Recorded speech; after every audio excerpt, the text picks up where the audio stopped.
Good morning everyone. आज हम intermediate की poem from the passing of Arthur discuss करेंगे। पासिंग ऑफ आर्थर एक British poet Alfred Lord Tennyson द्वारा रची गई है। एल्फ्रेड लॉर्ड टेनिसन ने जो राजा थे आर्थर, उनके ऊपर यह कविता कंपोज की है। राजा आर्थर ने नाइटहुड ऑफ राउंड टेबल एक प्रथा प्रारंभ की थी, जिसका पर्पस था गरीबों की और जिन्हें जरूरत होती है उनकी सहायता करना।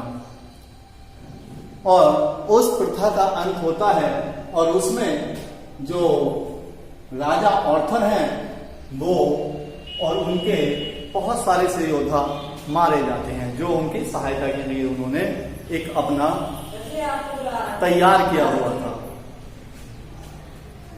वो बताते हैं राजा आर्थर अब उनकी जो उन्होंने एक सिस्टम चलाया था उसके समाप्त होने पर वो अपनी तीनों रानियों के साथ एक छोटी सी नाव में प्रस्थान करते हैं और उस समय उनका प्रसिद्ध योद्धा वेडिवर उनके पास होता है। वेडिवर नाम है उसका, और उसे वो इस पोयम में तसल्ली देते हैं, कॉन्सोलेशन देते हैं और बताते हैं, उससे कहते हैं, कुछ उससे करने के लिए कहते हैं। देखिए पोयम डिस्कस करते हैं। And slowly answer Arthur from the bench. कहते हैं नाइट बोट। छोटी सी नाव है, हल्की सी नाव है, उसमें वो उत्तर देते हैं। अपने योद्धा बेडीवर को समझाते हुए कहते हैं द ओल्ड ऑर्डर चेंज। जो पुरानी प्रथाएं हैं, परंपराएं हैं, रीति रिवाज हैं, वो बदल जाते हैं और यंगिंग प्लेस टू न्यू, और उनके स्थान पर इन कहते हैं उत्पन्न होना नई प्रथाओं का, नई परंपराओं का जन्म हो जाता है। फिर कहते हैं and God fulfil himself in many ways. कहते हैं कि ये जो परिवर्तन हुआ है, ये जो हमारा सिस्टम चेंज हुआ है, नाइट की जो प्रथा उनकी समाप्त हुई है, ये भगवान की इच्छा के अनुरूप है। चेंज जरूरी भी है। कहते हैं least one good custom should correct the world. Custom कहते हैं रीति रिवाज। कहते हैं change is the law of nature. परिवर्तन तो प्रकृति का नियम भी है। और कहते हैं कि यदि कोई अच्छी परंपरा लंबे समय तक चल जाती है तो उसमें भी विकार पैदा हो जाते हैं, वो भी संसार को करप्ट बना सकती है। कहते हैं any good system if it lingers too long loses its utility. अपनी उपयोगिता को खो देता है यदि कोई अच्छी परंपरा भी लंबे समय तक चल जाती है।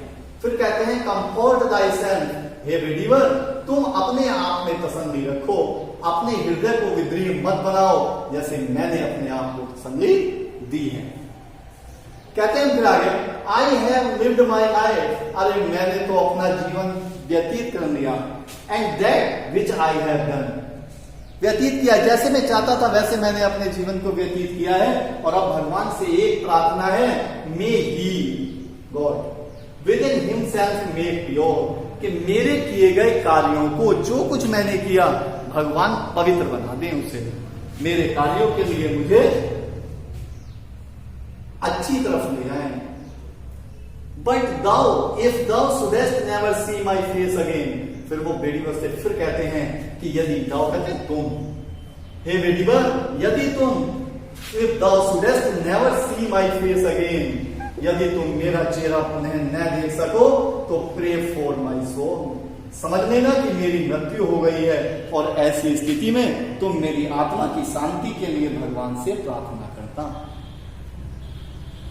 प्रार्थना के गुणों का वर्णन करते हुए कहते हैं more things are brought by prayer than this world dreams of. कहते हैं कि जो प्रार्थना होती है उसमें बहुत बड़ी शक्ति होती है। प्रार्थना के द्वारा ऐसे ऐसे कार्य संपन्न हो जाते हैं, पूरे कर लिए जाते हैं, जिसकी यह संसार सिर्फ कल्पना मात्र कर सकता है। ऐसे ऐसे कार्य भी प्रार्थना के द्वारा पूरे हो जाते हैं। Wherefore, therefore, let thy voice, तुम्हारी आवाज, तुम होता है राइज उठनी चाहिए नाइट के फाउंटेन, एक फव्वारे की तरह, फॉर मी मेरे लिए, नाइट एंड डे, दिन और रात। वो कहते हैं कि जिस प्रकार एक फव्वारा कंटिन्यूअसली ऊपर की तरफ गति करता रहता है, निरंतर ऊपर के आकाश की ऊंचाइयों को छूने की कोशिश करता है, उसी प्रकार तुम्हारी आवाज भी मेरी आत्मा की शांति के लिए कंटिन्यू उठती रहनी चाहिए। फिर वो प्रार्थना के गुणों का ही वर्णन करते हैं, भगवान के द्वारा प्रति जो हम प्रार्थना करते हैं उसके बारे में बताते हैं। For what are men better than sheep और गोट, क्योंकि व्यक्ति जो अच्छे नहीं होते, वो व्यक्ति अच्छे नहीं होते, किससे? भेड़ और बकरियों से श्रेष्ठ नहीं होते। That nurses a divine life with in the brain, जो मस्तिष्क होते हुए भी एक अंधकारपूर्ण जीवन यापन करते हैं, नर्सिस करते हैं, वो व्यक्ति भेड़ और बकरियों से श्रेष्ठ नहीं होते। तुम्हें मनुष्य ने मानसिक ताकत दी है, सोचने समझने की क्षमता दी है, रीजनिंग पावर दी है, इसलिए तुम्हें अच्छा बुरा सोचते हुए अपने और अपनों के लिए प्रार्थना करनी चाहिए। फिर कहते हैं इफ नोइंग गॉड, यदि भगवान के अस्तित्व को जानते हुए, then lift not hands of prayer, वो लोग अपने हाथों को प्रार्थना के लिए नहीं उठाते, फॉर बोथ देमसेल्व्स, दोनों के लिए। किनके लिए? जिन्हें वो अपना मित्र कहते हैं और खुद के लिए, फॉर बोथ देमसेल्व्स, खुद के स्वयं के लिए, and those who call them friend, और जिन्हें वो अपना मित्र कहते हैं उनके लिए भगवान के अस्तित्व को जानते हुए भी प्रार्थना नहीं करते, उनके अच्छाई के लिए प्रार्थना नहीं करते, तो वो लोग भेड़ और बकरियों से श्रेष्ठ नहीं होते।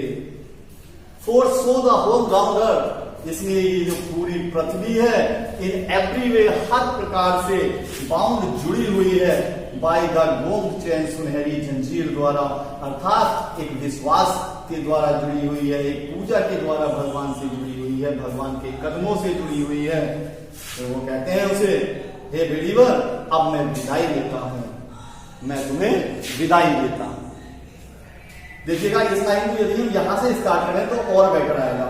इफ नोइंग गॉड, यदि भगवान के अस्तित्व को जानते हुए जो लोग अपने लिए और जिन्हें वो अपना मित्र कहते हैं उनके लिए भगवान के चरणों में प्रार्थना नहीं करते, तो वो लोग भेड़ और बकरियों से श्रेष्ठ नहीं होते, जो मस्तिष्क होते हुए भी एक अंधकारपूर्ण जीवन यापन करते हैं, उनसे श्रेष्ठ नहीं होते। और इसी विश्वास के साथ, इसी आस्था के कारण पूरी पृथ्वी भगवान के कदमों से जुड़ी हुई है। अब मैं तुम्हें विदाई देता हूं। He forgets his night. Okay, bye.